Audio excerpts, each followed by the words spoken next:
One Sunday last year here at Journey, the band was singing Never by Tasha Layton. And at first I was really upset to hear yet another song talking about God's undying love for his children. How can I sing another song of praise for a God that I feel abandoned me? But I called myself a Christian, so I sang. And as I listened to the words, never forgotten, never forsaken, never abandoned, not for a second, I felt my heart soften. It felt like God was hitting me with a truck, and he hadn't been the one to run away. I've been through a lot. I lost my dad when I was 8, and my mother was kind of neglectful. And my grandparents and my aunt were really bright spots and respite on my weekends, and they were just really good at showing me love and faithfulness. But the weekly toll of home just really hit me pretty hard. I made the choice in 2021 to pursue therapy, medication, and move into my adoptive parents' home.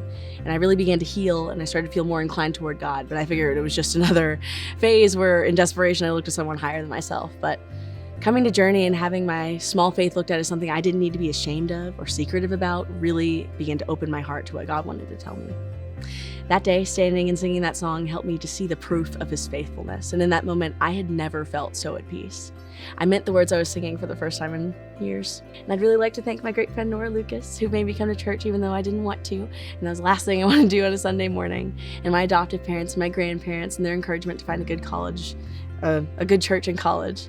And my family, I also want to thank my family for modeling what it looks like to lean on God in hard times and in good times. And to all my friends who just have really shown me what God's love looks like. So I'm so ready to give up my life for God's good. I want people to have similar experiences to mine to know that there is a God who loves them in a way that they could have never imagined.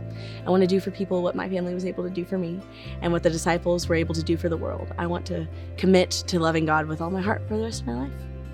My name is Miracle, and this is my journey. I know. Miracle, thank you so much for sharing your story with all these people. And for some of you out there, Miracle, your story reminded me this morning that we don't often see God at work, and yet God is always at work in our world, and he was at work in your life, even though you couldn't see it sometimes. So thank you for sharing this moment with us. It is now time to baptize Miracle. In the name of the Father, the Son, and the Holy Spirit.